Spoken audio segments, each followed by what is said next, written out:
It is the constitutional position.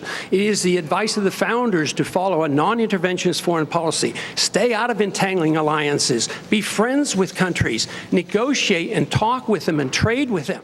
They looked at that Republican stage that night and they're like, what is this guy saying? We've never heard anything like this.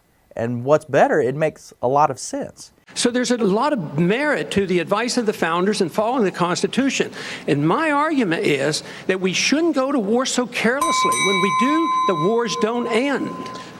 He was talking more about the things that really matter, not the war in Iraq, but should we be the policeman of the world? Should we be at war anywhere, and why, and when, and under what circumstances? Congressman, you don't think that changed with the 9/11 attack, sir? What changed? The non-interventionist policies. No, non-intervention was a major contributing factor. Have you ever read about the reasons they attacked us? They attack us because we've been over there. We've been bombing Iraq for 10 years. You know, if we misbehave around the world, you know, there are going to be people in the world who don't like the United States, period, end of story. I think that's just common sense. I think most kids know that at the kindergarten level. It's very easy to be Rudy Giuliani and say, we got to get the terrorists, or, you know, yeah, people will vote for you for that. It's very hard to get them to vote for somebody who actually makes them think or says, wait a minute, these slogans are fit for a 7-year-old. Right now, we're building an embassy in Iraq that's bigger than the Vatican. We're building 14 permanent bases. What would we say here if China was doing this in our country or in the Gulf of Mexico? We would be objecting. We need to look at what we do from the perspective of what would happen if somebody else did it to us.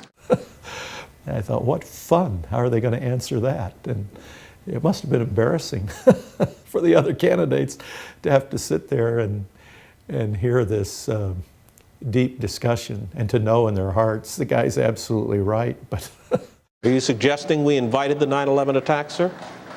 I'm suggesting that we listen to the people who attacked us and the reason they did it. They have already now, since that time, have killed 3,400 of our men, and I don't think it was necessary. Ron Paul had the courage and integrity to call out the established fantasy that a lot of the neocon and establishment politicians have, which is that, you know, the United States, anything the United States does around the world is morally good because we, quote unquote, have the moral high ground. Why are we being attacked? Well, you're not allowed to ask that question. We're being attacked because we're such wonderful people. Well, why else? That's really an extraordinary statement. It's an extraordinary statement as someone who lived through the attack of September 11, that we invited the attack because we were attacking Iraq. I don't think I've ever heard that before, and I've heard some pretty absurd explanations for September 11. And I would ask the congressman to withdraw that comment and tell us that he didn't really mean that. And Dr. Paul wouldn't back down. Everyone in the audience wanted him to pander and say, oh yeah, no, I didn't mean it like that. I meant it this way. And he took that opportunity to educate the people. Paul explained the concept of blowback to an audience, most of whom probably did not want to hear that, or more importantly, have never heard that. Congressman? I believe very sincerely that the CIA is correct when they teach and talk about blowback. When we went into Iran in 1953 and installed the Shah, yes, there was blowback. The reaction to that was the taking of our hostages, and that persists. And Paul pointed out that the primary cause of the threat of terrorism in the United States comes almost exclusively, not even sort of and piecemeal, but almost exclusively, because of our foreign intervention over there.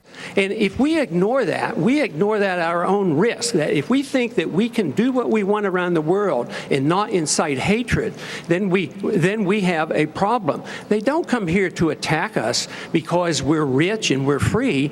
They come and they attack us because we're over there. Every single Republican on that stage wanted to get in their 2 cents about what Dr. Paul was talking about. Can I have 30 seconds, please? No, wait a second. We'll all get 30 seconds. They are coming. We all want 30 seconds to talk about this.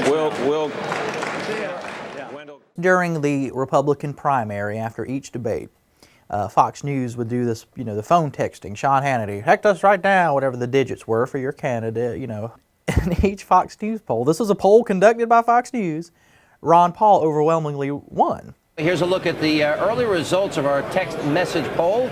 In first place, Ron Paul, surprisingly. What does it say that he's doing so well in our text messaging among those watching Fox News? To be honest, says absolutely nothing. Maybe he's a little bit better organized and having his organizers do the necessary dialing. On the one hand, you're taking it seriously enough to put it on, and then on the other hand, you're saying, no, don't pay attention to the person who's in first place. Look, text polls are text polls. It's like internet polls. It's not even phone calls. He did not win that debate. He did not win it.